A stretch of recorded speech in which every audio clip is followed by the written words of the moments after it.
Bonjour à tous. Au sujet de cette vidéo, aujourd'hui, la modification cellulaire d'ordre transgénique. Qu'est-ce que cette modification? Comment advient-elle? Et comment peut-on répondre de façon positive au travers nous-mêmes à ce processus dans le but de notre propre évolution positive?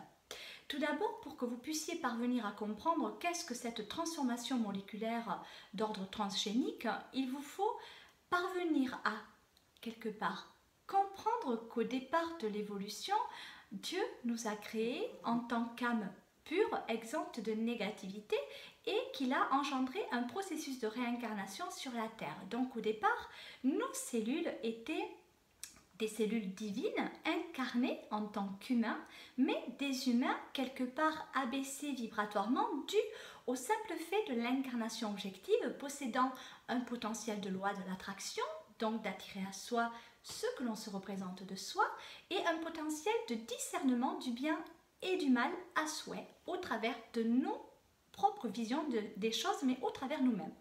Donc, quelque part, nous bénéficions à l'époque déjà de ce pouvoir d'interactivité au niveau de l'introspectivité de soi et en lien constant et permanent avec autrui.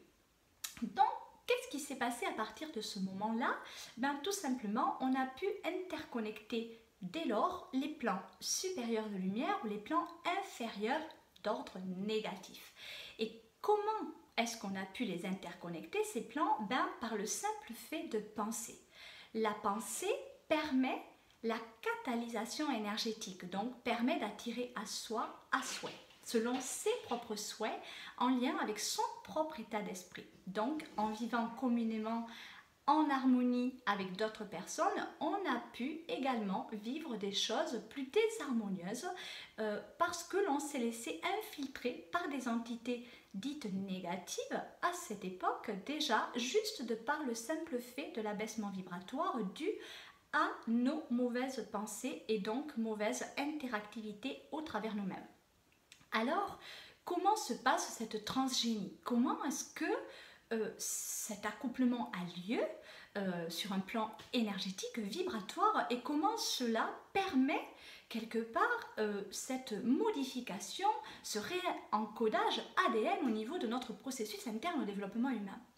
Tout simplement, à chaque fois que l'on pense négatif, encore à ce jour, l'on effectue proprement et respectivement un accouplement énergétique. Donc, on s'abaisse vibratoirement, on catalyse des énergies négatives, on quelque part subit une interaction d'ordre négatif et quelque part cet accouplement a lieu, cet accouplement d'ordre énergétique. C'est comme s'il y avait un mélange d'énergie qui se faisait au travers de notre psyché de façon énergétique uniquement, puisque même l'être humain est de la pure énergie. Et c'est à ce moment-là qu'il y a une forme de transgénie qui opère à l'intérieur de notre esprit, à l'intérieur de notre psyché. Il est très important de concevoir ce fait. Pourquoi?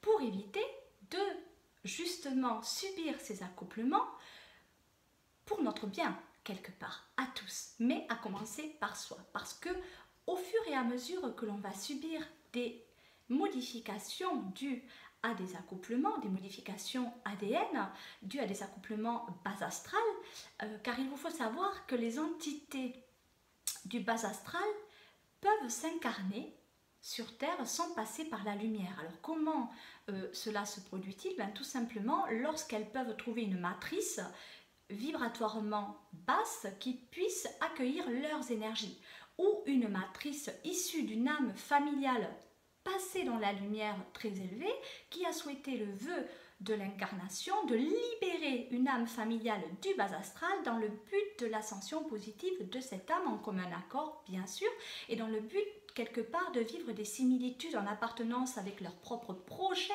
quelque part interne au développement humain qui leur permet une évolution massive de valeur constante. Donc en fait, si vous voulez, il y a plusieurs possibilités pour qu'une âme du bas astral puisse s'incarner sur Terre dans le but de l'immortalité. Le but est clair, net et précis. À aujourd'hui, les âmes qui se situent dans le bas astral n'ont pour la plupart d'entre elles, pas du tout l'intention d'évoluer, sont déconnectées de la source divine, de la lumière, et donc en quête de nourriture. Donc principalement, ces âmes-là, qu'est-ce qu'elles recherchent? Elles recherchent de la nourriture. Donc cette nourriture, elles la trouvent comment? Elle la trouve lorsque, quelque part, au travers nous, en tant qu'humains incarnés sur Terre, connectés à la lumière, voilà, puisque nous, on se nourrit proprement et respectivement de lumière due, quelque part, à notre propre interconnexion à l'amour divin. Donc, on va se nourrir, on va remplir notre corps éthérique, énergétique, voilà, situé au niveau de notre chakra sacré, on va le remplir d'énergie. Et lorsque l'on s'abaisse vibratoirement, tout simplement, on donne notre consentement pour que ces entités, il y a une infiltration, une interaction qui se fait, qui se produit, et donc l'entité se sert dans notre réservoir tout simplement. Elle en a le droit puisqu'on lui a donné notre consentement de façon inconsciente quelque part, puisqu'on n'en a pas toujours conscience, mais même quand on le sait, c'est toujours, voilà, ça n'est pas toujours évident, je dirais, de rester aligné et toujours en conscience, et toujours en amour. Donc il y a des moments où on s'abaisse vibratoirement et on permet quelque part, à ces entités de se nourrir dans notre petit réservoir énergétique. Donc déjà, principalement, elles se servent quelque part de notre énergie pour vivre dans l'au-delà de l'apparence humaine. Et donc dans ce monde, alors soit la quatrième dimension, soit des dimensions plus inférieures, je dirais, comme le bas astral, effectivement, elles arrivent à nous ponctionner. Mais le but n'est pas juste de nous ponctionner notre énergie pour continuer à vivre leur petite vie de leur côté. Le but de ces entités est réellement le ponctionnement énergétique pour quelque part s'alimenter, mais pour alimenter aussi un plan d'ordre satanique. Voilà, donc il ne faut pas oublier qu'il y a quelque part que le reflet de ce que nous vivons, sur cette terre est bien évidemment le reflet de ce qui se passe dans les autres dimensions. Donc en fait, il y a de la dualité ici, il y a de la dualité également de l'autre côté du voile. Donc ces entités sont en quête de pouvoir, d'incarnation en fait, puisqu'elles aussi, elles veulent véritablement vivre quelque part et donc se réincarner, mais dans le but de l'immortalité. Parce que, pourquoi? Parce que ces entités, une fois qu'elles sont incarnées, ne vont pas avoir une vie, on va dire, saine, très respectueusement, puisque ce sont des âmes du bas astral, des âmes qui ne seront pas passées dans la lumière et donc qui n'auront pas effectué un réel travail de prise de conscience sur leurs erreurs dites passées, qui n'auront pas pris conscience de leurs erreurs et donc qui n'auront pas évolué. Donc ces âmes-là vont se situer dans un enfermement notoire d'ordre psychique et vont répéter des erreurs à souhait lors de différentes incarnations. Donc comme je vous l'ai expliqué, elles accèdent à l'incarnation par une matrice.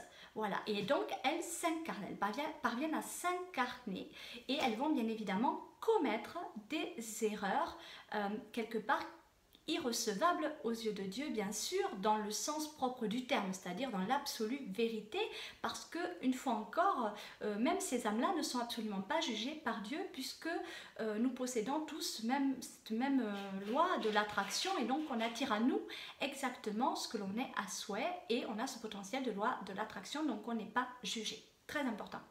Donc alors, ces âmes, quand elles sont sur Terre, tout simplement, elles vont attirer à elles l'exactitude de leurs souhaits, tout simplement. Donc elles vont parvenir à acquérir au travers elles-mêmes, en tant qu'humains incarnés, leur propre potentialité d'interactivité. Donc ce sont des âmes souvent vampirisantes qui vont vampiriser autrui dans leur famille, proches, amis, etc. durant toutes leurs incarnations.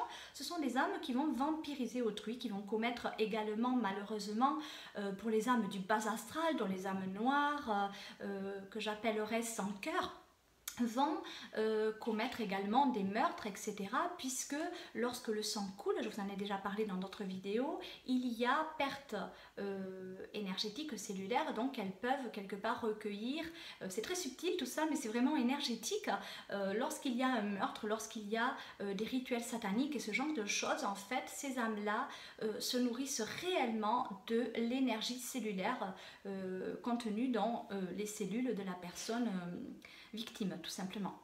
Donc en fait, c'est ce qui se produit. Et véritablement, ces entités noires qui sont incarnées se nourrissent de cette façon-là, en commettant des crimes divers et variés, en commettant le mal à outrance. Et elles sont en quête d'immortalité. Pourquoi? Parce que elles sont très conscientes, par contre, qu'elles vont devoir tôt ou tard répondre de leurs actes. Alors, de notre vivant à aujourd'hui, c'est immédiat depuis quelques années déjà. On répond très vite de nos actes. C'est-à-dire que si on commet des erreurs, quelque part, on reçoit très vite la monnaie de notre pièce pour nous permettre de rédempter notre erreur, puisque le karma n'est plus possible à ce jour. Donc, en fait, on travaille rapidement, mais elles savent bien qu'elles ne sont pas à même quelque part d'épurer tout leur passif, puisque le karma passé, comme je vous l'ai déjà expliqué dans notre vidéo également, le karma antérieur à 2012, lui reste. Il reste véritablement ancré en nos cellules sous forme d'ADN. Donc il nous est retransmis de façon génétique par nos parents, etc.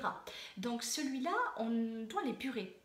Je veux dire, coûte que coûte, on ne peut pas échapper à cela, ce n'est pas possible, au travers soi, au travers de sa prise de conscience. Donc ces entités sont très conscientes qu'à partir du moment où elles vont mourir en tant que corps humain, elles sont conscientes qu'elles devront répondre de leurs actes de l'autre côté du voile. Donc elles vont repartir dans ce qu'on appelle l'enfer, qui n'est autre que un enfermement astral, un enfermement d'ordre psychique où l'on revit sans cesse nos propres tourments jusqu'à attendre une réelle prise de conscience. Et elles n'ont pas envie d'aller quelque part refaire un séjour dans ce qu'on appelle entre guillemets cet enfer, et donc elles recherchent l'immortalité. C'est pour ça qu'il y a des célébrités à ce jour qui ont très bien compris cela, qui se servent de cette technique utilisée aussi sous d'autres procédés sataniques, mais de diverses sortes, je dirais. Il existe tellement de procédés lugubres et vraiment négatifs, voilà. Mais vraiment, il se passe quelque chose en ce moment, c'est qu'on a compris que le fait que tout se passe au niveau des cellules, que nos cellules comportent une énergie, donc il y a des célébrités qui vont aussi dans cette quête de l'immortalité et qui se font changer le sang complètement, c'est-à-dire qu'elles sont en quête de sang de jeunes enfants, voilà, du sang rempli de vitalité, et donc elles changent leur sang, voilà, de façon régulière, ponctuellement. Elles vont changer, renouveler tout le système sanguin de leur corps physique pour redynamiser quelque part leurs organes, tout simplement pour pouvoir faire en sorte qu'elles aient des cellules beaucoup plus actives, qui régénèrent beaucoup plus, etc., dans le but de cette immortalité. En sachant bien évidemment que nous sommes des êtres humains mortel en tant qu'humain physique, je veux dire, voilà, le corps physique, lui, va se désintégrer, mais ne va pas mourir, puisque même le corps physique, lui, est composé principalement d'énergie. Donc, en fait, le corps physique va revenir à la matière, donc va redevenir pure matière éthérique qui va resservir à la reconstruction de notre corps physique pour d'autres réincarnations futures. Voilà, tout un but précis. Rien n'est laissé au hasard. Mais effectivement, lorsque l'on meurt, l'on ne meurt pas, c'est clair. La mort, c'est juste l'âme hors du corps, c'est un passage dans l'au-delà. Donc c'est l'âme qui libère le corps et la vie continue. Voilà, mais voilà. À ce jour, il y a encore beaucoup d'humains qui ne croient pas forcément à la réincarnation et qui pensent véritablement n'avoir qu'une seule vie et mourir, ou tout simplement, même s'ils ne croient pas en cela, bon, ben, ils n'ont pas envie de quitter quelque part leur vie actuelle. Voilà, je pense notamment à une célébrité qui réussit bien sa vie, qui a beaucoup d'argent, qui est admirée. Bon, mais il n'a pas envie que ça s'arrête tout de suite, donc bon, ben allez, si je peux changer mes cellules et puis vivre encore plus longtemps, voire devenir immortel, ce serait génial. Sauf que ces personnes-là, très respectueusement, n'ont pas compris qu'elles sont en mission. On est en mission de révélation, d'abord au travers soi, donc pour acquérir en compétences et se rappeler qui nous sommes au travers nous-mêmes, véritablement se rappeler que nous sommes des êtres d'amour incommensurablement élevés, aimés et accompagnés, et que nous sommes ici pour changer le monde, pour apporter de l'amour, de la lumière et faire en sorte que les humains prennent conscience, donc quelque part se révèlent à eux-mêmes, voilà, puissent percevoir réellement ce qui se passe autour de soi pour pouvoir évoluer et faire évoluer le monde. Ça, c'est le véritable objectif terrestre.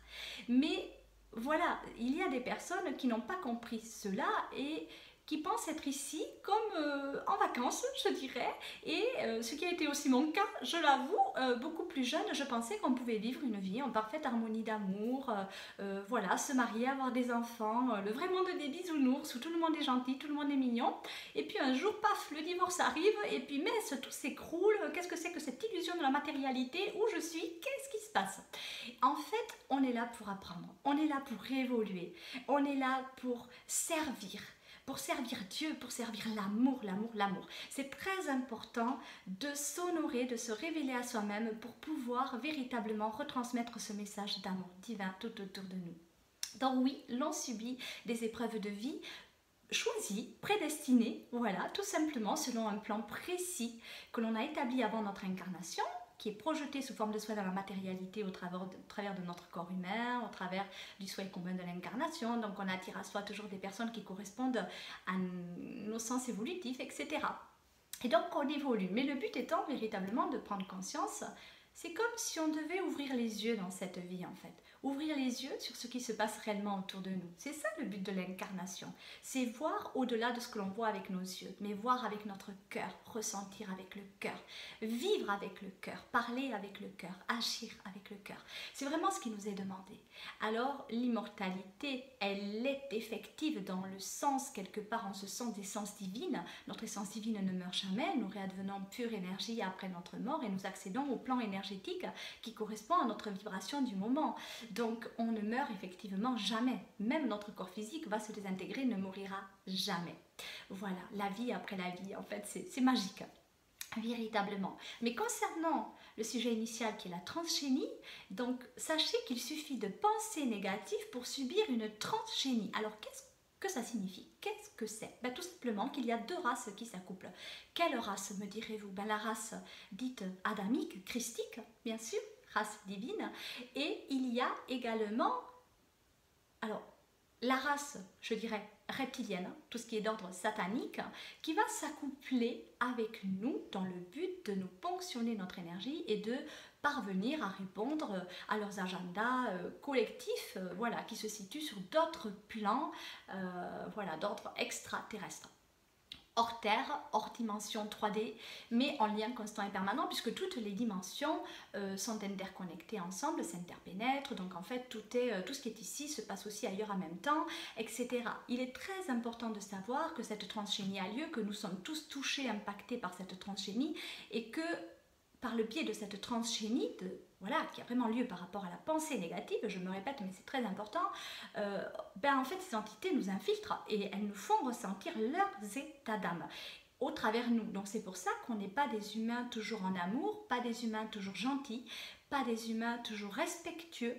Et donc en fait oui, parce qu'on a été infiltré, parce qu'on a subi une modification d'ADN. Alors en ce moment, il est en train de se produire des infiltrations d'ordre génétique, des plans de lumière en fait qui interfèrent dans notre dimension à souhait, selon nos propres souhaits, pour nous aider à nous révéler en ces temps-ci. Donc il est très important aussi d'émettre des vœux véritablement d'amour pour parvenir à réénergiser nos cellules. Donc on peut demander de l'aide pour lutter contre cette transgénie, donc pour faciliter notre prise de conscience, c'est-à-dire véritablement demander de l'aide pour ne plus avoir de pensées d'ordre négatif, pour ne plus être dans le mental, ne plus être dans l'ego mental qui correspond à nos peurs, ne plus avoir peur. On peut véritablement demander de l'aide pour ne plus avoir peur. La peur n'est pas opportune, la peur éloigne l'amour et l'amour éloigne la peur. Quand on est dans l'amour, on n'a plus peur parce qu'on comprend qu'on n'a plus de raison d'avoir peur. Par rapport à cette transgénie, ces accouplements d'ordre énergétique qui ont lieu avec des reptiliens, ce genre de race extraterrestre, il ne faut pas avoir peur car c'est pareil, c'est de l'énergie. Notre pensée est d'ordre énergétique, on attire à nous une énergie, on catalyse des énergies, nous sommes, tout est énergie. Voilà. Et même on se nourrit d'énergie. Quand on pense se nourrir d'une carotte ou malheureusement pour les gens qui mangent encore de la viande, d'un morceau de viande, non, on se nourrit de l'énergie vibratoire du légume ou de la viande, etc. Et donc des mémoires que comportent également ces aliments. Voilà, donc je ne vais pas trop m'attarder sur ce sujet parce que là on est dans un autre sujet, mais véritablement conscientiser également que notre modification cellulaire se passe aussi par le biais des cellules que l'on va consommer. À partir du moment où on consomme du sang, on consent aussi à ce qu'il y ait forcément une modification d'ordre cellulaire à l'intérieur de notre organisme et cela va abaisser nos cellules et c'est pour cela qu'il y a du sang qui coule à flot dans les abattoirs parce qu'ils ont très bien compris cela. Les entités d'ordre négatif incitent à cela bien évidemment puisqu'il faut que le sang coule pour qu'elles puissent se nourrir. Donc il en va de même pour tout ce qui est meurtre, infanticide, etc. Et pour tout ce qui est rituel d'ordre satanique, pédophilie, etc. Donc il y a beaucoup de facteurs qui peuvent véritablement générer une modification du processus voilà, au niveau de l'ADN humain. Donc pour se protéger, il n'y a qu'une seule solution qui est accessible à tous, qui est facile à condition de le vouloir du plus profond de son cœur, c'est justement d'être recentré dans le cœur. Sans peur, sans angoisse, sans frayeur. Ne pas avoir peur de ce monde de l'au-delà. Parce que quand on vibre à 10 000, on ne pourra jamais croiser quelqu'un qui vibre en dessous de 0. Ce n'est pas possible. Donc à partir du moment où on est là vibratoirement, je veux dire ces entités négatives, si elles sont vraiment en bas, on ne va jamais se croiser. Donc comment est-ce qu'on fait pour être là et non pas au niveau des entités? Tout simplement en restant en conscience, c'est dans la pensée du cœur, la pensée positive, le recentrage véritablement ce recentrage d'amour. Voilà, c'est l'amour qui nous nourrit, c'est l'amour qui nous élève. Et lorsque l'on mange, manger en amour, c'est pareil, on met une bonne vibration dans la nourriture et on va s'élever vibratoirement. La nourriture est une alimentation facile, un potentiel énergétique facile, je dirais, pour l'être humain, pour se nourrir. On a cette accessibilité en tant qu'humain incarné. Donc profitons de cette incarnation aussi pour aller vers de la nourriture positive, vibrante et vivante. Alors quand je dis vibrante et vivante, je ne parle pas d'animaux vivants. J'ai déjà eu cette interrogation qui m'a fait un petit peu sourire, mais vraiment en toute humilité. Voilà, non, bien évidemment, on se nourrit de tout ce qui vibre, c'est-à-dire manger des choses vibratoirement élevées, pas des choses mortes, puisqu'à partir du moment où quelque chose est cuit, surcuit, etc., c'est mort. Il est clair que lorsqu'on va manger par exemple un beefsteak, bon, mais le beefsteak, lui, c'est un cadavre, ni plus ni moins, une viande en totale décomposition, comportant des cellules, des mémoire vive, de souffrance animale, etc., de tout ce qu'a vécu l'animal de A à Z.